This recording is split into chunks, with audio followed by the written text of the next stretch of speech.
Bonjour, nous sommes rendus à la deuxième leçon de notre cours sur l'ecclésiologie.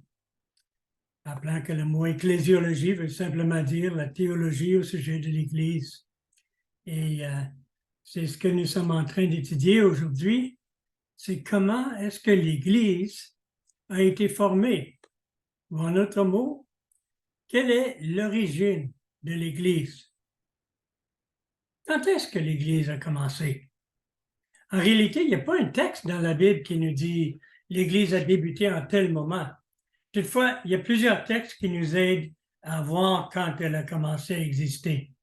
Il y a des personnes qui considèrent que l'Église a toujours existé, dès les premières personnes qui ont mis leur confiance en Dieu. Que Abel et Enoch, par exemple, étaient des membres de l'Église.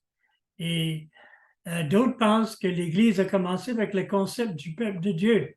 Cela pourrait signifier qu'elle a commencé avec Abraham ou avec Jacob et ses 12 fils quand ils sont allés en Égypte, ou avec le peuple d'Israël quand ils sont sortis de l'Égypte sous la direction de Moïse. Pour justifier ce dernier, il cite la déclaration d'Étienne concernant l'Église ou l'assemblée ou congrégation dans le désert, dans Actes chapitre 7, verset 38, dépendant de la traduction. C'est vrai qu'Étienne utilise le mot grec ecclésia. Au moins, Luc le fait en écrivant le livre des Actes en grec. Évidemment, on peut voir quelques images ou types de l'Église dans ces événements. Mais la simple utilisation du mot en grec, qui a plusieurs significations, pouvant même vouloir dire l'assemblée directive ou parlement d'une ville grecque, ne nous aide pas nécessairement à identifier quand l'Église de Christ a commencé.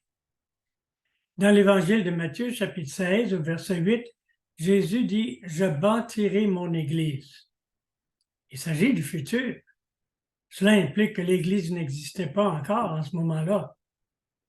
Et même si on veut prétendre que la phrase parlait de continuer à bâtir son Église, l'expression précédente « sur cette pierre » semble exclure une telle interprétation. Quand nous ajoutons à cela que le concept d'Église n'avait jamais été mentionné avant, il me semble que nous avons des raisons suffisantes pour conclure que l'Église n'avait pas encore commencé et que c'est un concept purement néo-testamentaire. Paul Van Gorder de Radio Bible Class nous donne en plus l'argument suivant. Si l'Église a débuté avant la crucifixion, alors elle n'a pas de sauveur.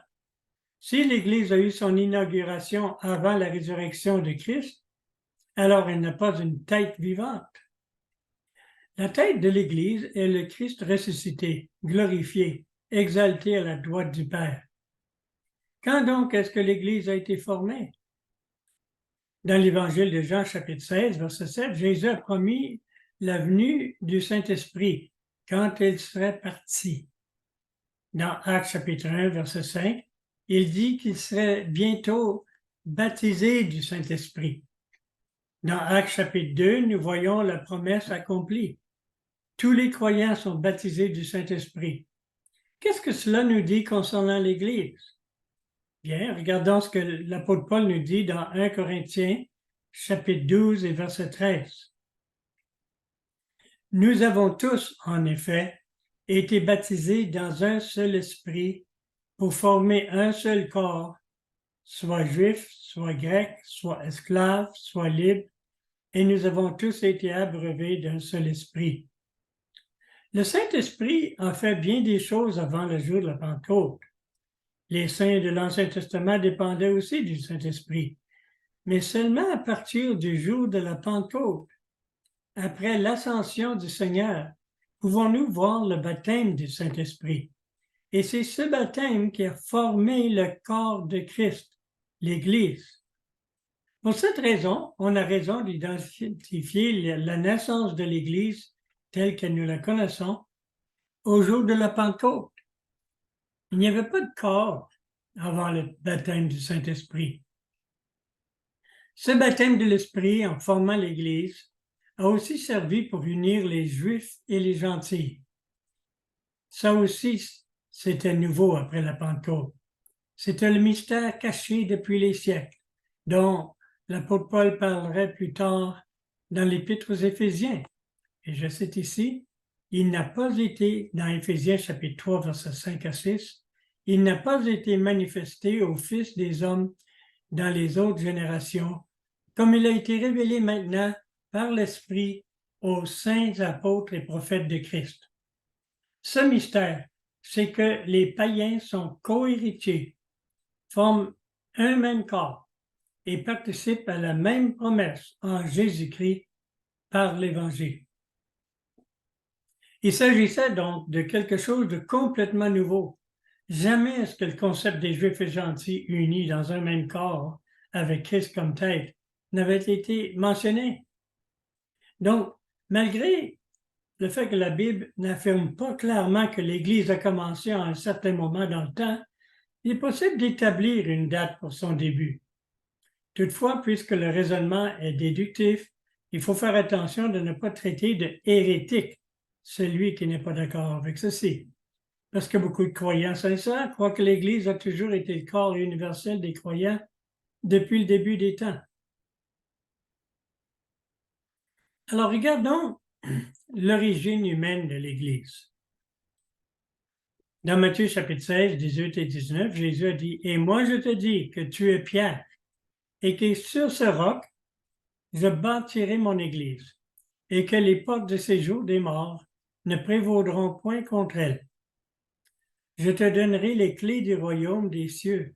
Ce que tu lieras sur la terre sera lié dans les cieux, et ce que tu délieras sur la terre sera délié dans les cieux. » Si c'est avec la Pentecôte que nous pouvons établir la date de naissance de l'Église, avec Christ comme tête, c'est en Pierre que nous pouvons voir l'instrument humain choisi par Christ pour le début de l'Église.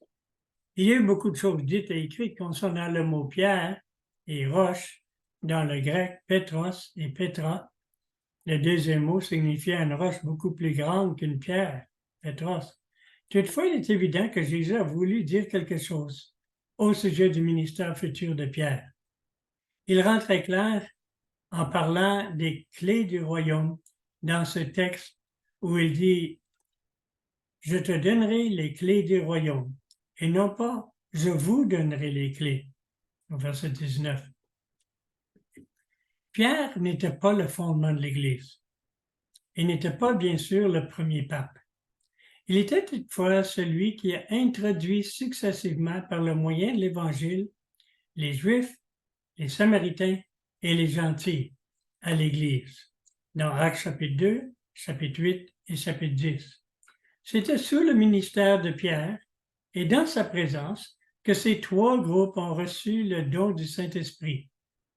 Et donc, ils ont été admis dans l'Église, le corps de Christ. Dans le cas des Samaritains, il est vrai qu'ils ont cru avant l'arrivée de Pierre et avaient été baptisés par Philippe. Mais Pierre a dû être présent quand ils ont été spirituellement baptisés dans le corps de Christ, l'Église.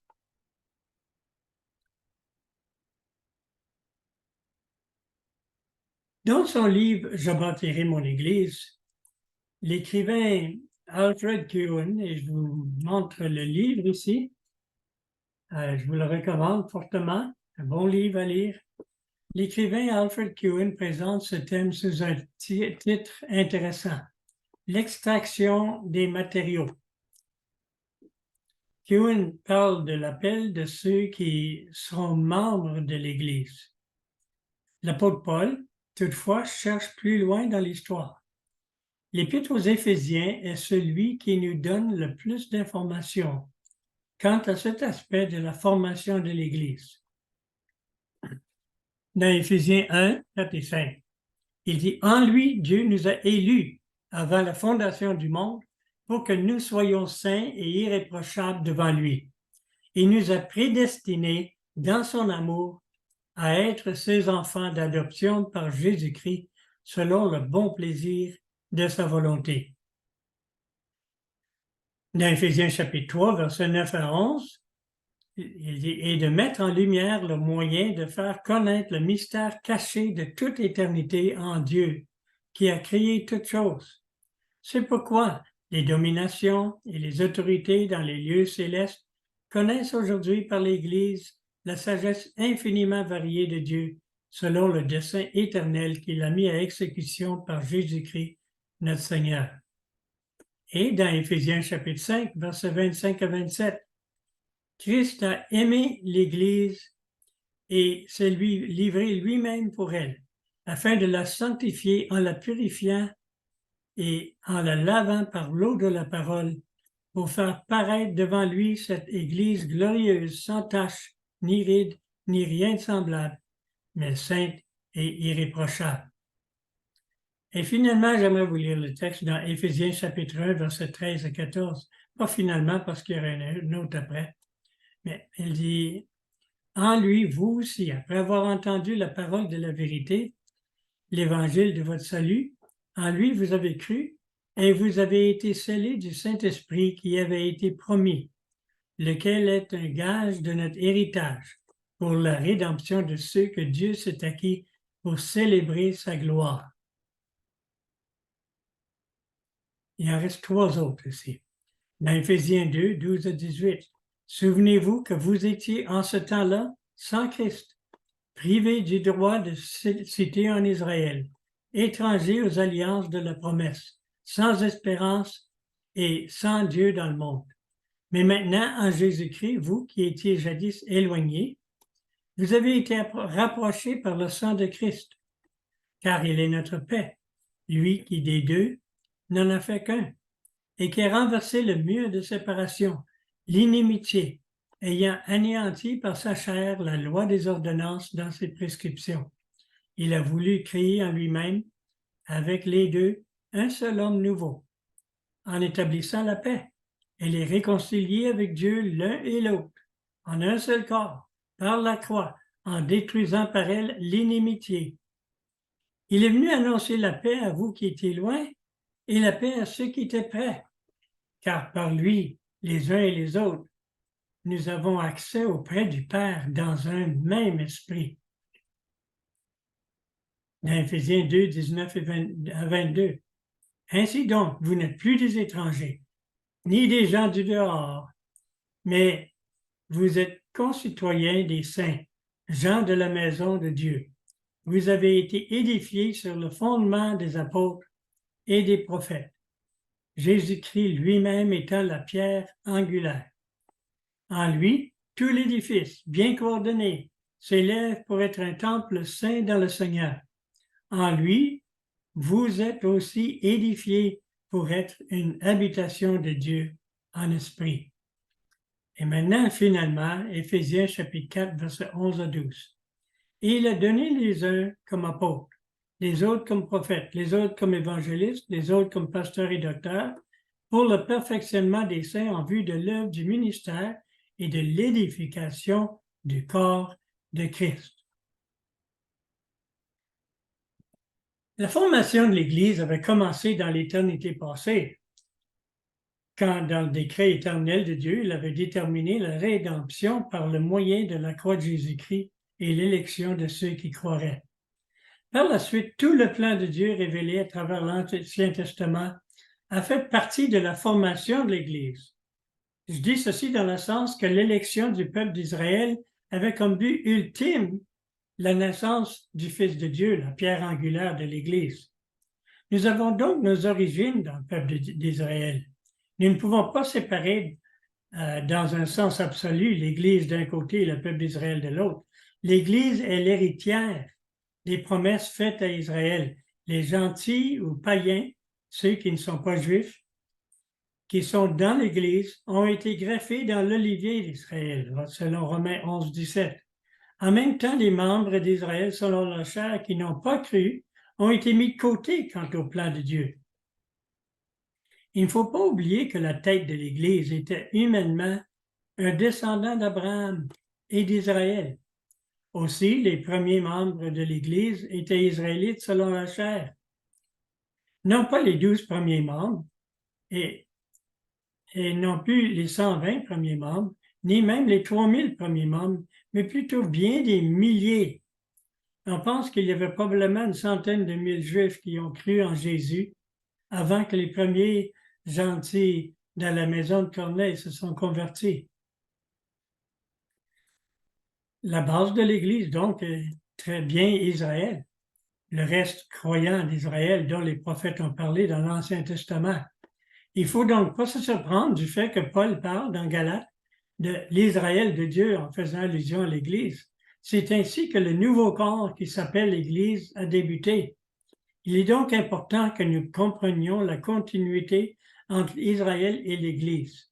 Non pas une continuité absolue, mais une continuité spirituelle dans le plan de Dieu entre le reste fidèle d'Israël et les vrais croyants de l'Église.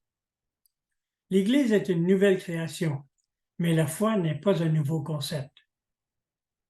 Le prochain pas dans la formation de l'Église a été la naissance de la tête de l'Église, Jésus-Christ, et ensuite la formation d'un groupe de disciples qui allait être la source d'enseignement de l'Église naissante, et ensuite la crucifixion. Et après la résurrection, il était nécessaire que Christ monte au ciel pour être la tête de l'Église. La dernière action a été la venue du Saint-Esprit qui a baptisé l'Église dans un corps uni. Non seulement qu'il a baptisé ceux qui étaient sauvés dans un corps, mais le Seigneur ajoutait chaque jour l'Église ceux qui étaient sauvés, selon Actes 2, 47. C'était le point culminant du plan éternel d'élection de Dieu. Et c'est ce qui continue à avoir lieu aujourd'hui. On peut donc dire que l'Église a existé dans l'éternité passée dans la pensée de Dieu. On peut ajouter à cela que l'Église existait comme un germe dans le peuple d'Israël. On peut dire aussi que l'Église était dans la personne de Christ, la tête, et finalement l'Église a eu sa naissance le jour de la Pentecôte, avec la réception du Saint-Esprit. C'est pour cela que Cowan décrit la formation de l'Église comme étant le processus de soutirer les matières, le matériel de construction. Et c'est 1 Pierre, chapitre 2, versets 4 à 5. Approchez-vous de lui, pierre vivante, rejetée par les hommes, mais choisie et précieuse devant Dieu. Et vous-même, comme des pierres vivantes, édifiez-vous pour former une maison spirituelle, un saint sacerdoce afin d'offrir des victimes spirituelles agréables à Dieu par Jésus-Christ. Si le peuple de Dieu dans l'Ancien Testament signifiait la différence entre ceux qui étaient les descendants d'Israël, les circoncis d'un côté, et les autres nations, les incirconcis de l'autre côté. Bien, aujourd'hui, le peuple de Dieu, l'Église, signifie la différence entre ceux qui ont cru et ceux qui n'ont pas cru, entre ceux qui vivent et ceux qui sont morts, entre ceux qui sont nés de nouveau et ceux qui sont encore dans leur état non régénéré, entre ceux qui sont entrés dans le royaume de Dieu et ceux qui sont en dehors, entre ceux qui ont le Saint-Esprit et ceux qui ne l'ont pas, finalement entre l'Église et le monde. L'erreur qui a conduit aux églises d'État et aux églises multitudinaires, l'Église composée de tous ceux qui assistent et même plus, a été de confondre le peuple de Dieu, l'Église, avec le peuple d'Israël de l'Ancien Testament. Nous n'entrons pas dans l'Église par le simple fait que nos parents y étaient.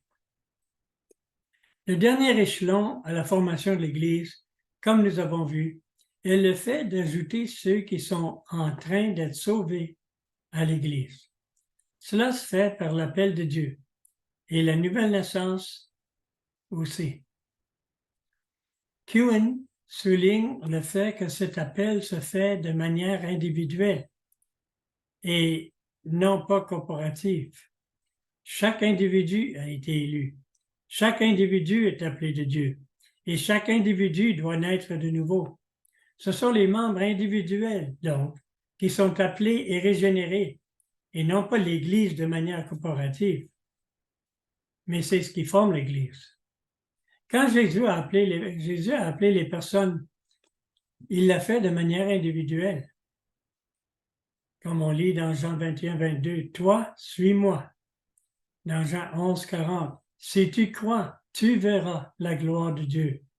Dans Jean 5, 24, Jésus dit, « Celui qui écoute ma parole et qui croit à celui qui m'a envoyé à la vie éternelle. Il y a au moins une douzaine d'autres places dans les évangiles dans lesquelles nous trouvons l'expression « celui qui ». Nous voyons d'autres expressions aussi, comme « quiconque », qui soulignent l'aspect individuel de l'invitation du Seigneur. Les Épîtres utilisent un langage semblable, puis on a calculé que cet aspect individuel personnel se trouve environ 700 fois dans le Nouveau Testament. Cela est en contraste avec l'Ancien Testament, où c'est la nation qui est appelée à la repentance. Nous pouvons donc voir l'Église comme étant un ensemble d'individus que Dieu a élus, appelés et sauvés, mais un ensemble d'individus. L'autre chose importante que nous voyons dans ceux qui composent l'Église de Christ, c'est-à-dire ceux qui ont été sauvés, c'est qu'ils devraient répondre à une condition. Si quelqu'un veut venir après moi, Jésus disait, ou quiconque demande, celui qui cherche, vous tous qui êtes fatigués et chargés, quiconque croit. Le salut est offert ouvertement et librement à tous, sans exception. Mais le salut doit être reçu par l'individu. Nous voyons la séparation faite entre celui qui croit et celui qui ne croit pas, dans Jean chapitre 3, verset 18.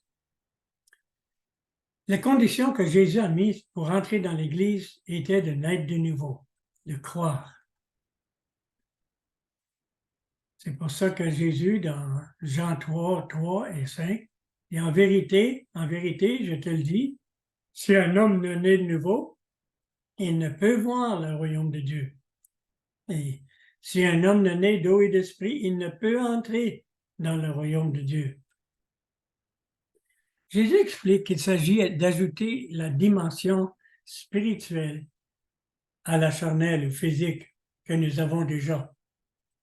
Le royaume de Dieu dans ce texte est clairement l'Église, autant sur la terre comme au ciel. Il ne s'agit pas seulement de l'aspect de la vie qui vient après la mort, puisqu'il s'agit de l'ensemble de ceux qui appartiennent spécialement à Dieu. Et ça, c'est l'Église. Puisque l'Église est une entité spirituelle, seulement les personnes spirituelles, c'est-à-dire ceux avec l'esprit réveillé ou ravivé, peuvent faire partie d'elle. Vous étiez morts par vos offenses et par vos péchés, dit Paul dans Éphésiens 2, 1. Dans le verset 4, il dit, mais Dieu qui est riche en miséricorde. Et au verset 5, il continue en disant, nous qui étions morts par nos offenses, il nous a rendus vivants avec Christ. Seulement celui ou celle qui a reçu cette vie peut entrer dans le royaume de Dieu. La manière dans laquelle une personne est ajoutée à l'Église, c'est par le baptême du Saint-Esprit.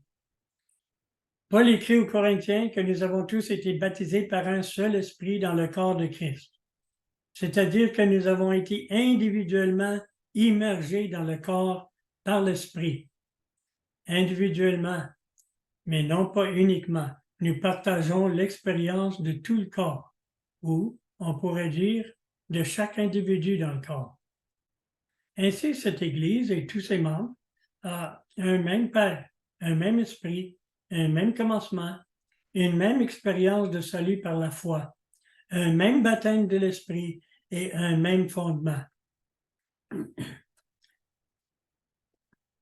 Dans Éphésiens 4, 4 à 6, nous lisons « Il y a un seul corps et un seul esprit, comme aussi vous avez été appelés à une seule espérance par votre vocation.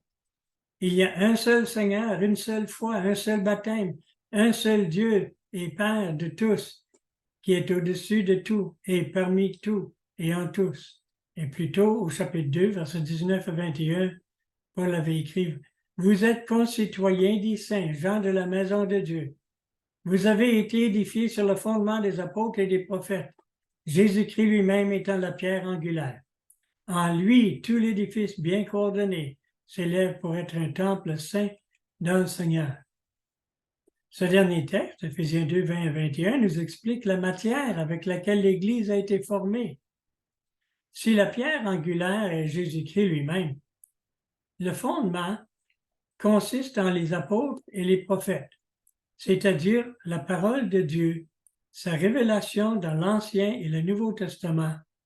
Sans révélation, il n'y a pas d'Église. De même que la parole de Dieu a fait naître les croyants, c'est aussi la parole de Dieu qui a fait naître l'Église. Donc, chaque Église locale doit être solidement fondée dans la parole écrite, la Bible. Autant ses débuts dans l'évangélisation, sa structure, les officiers et son travail missionnaire, sa discipline, tout doit être totalement fondé dans la Bible. Maintenant, il y a quelque chose d'important que j'aimerais faire et ça prend un partage d'écran pour que vous puissiez voir mon adresse courriel. Si ce cours vous intéresse pour pouvoir étudier un peu plus, je vous invite à m'écrire à johnedfran@gmail.com pour recevoir la leçon par écrit, parce que la leçon par écrit inclut des exercices que vous pouvez faire et ce qui peut vous pousser à étudier un peu plus dans votre Bible. Fiez-vous pas à mes paroles. Il faut que vous cherchiez dans la parole de Dieu pour voir réellement qu'est-ce que Dieu en dit, n'est-ce pas? Alors, écrivez-moi. Ça me ferait un plaisir de vous l'envoyer. Et à moins que vous dites autrement, je vais vous envoyer les leçons à mesure. Si vous m'écrivez une fois. Ou si vous écrivez, vous dites non, j'aimerais juste une leçon, ça va aussi. Et autrement, vous pouvez simplement continuer à écouter les leçons telles que vous venez de faire. Que le Seigneur vous bénisse, vous souhaite de bonnes études et à la semaine prochaine.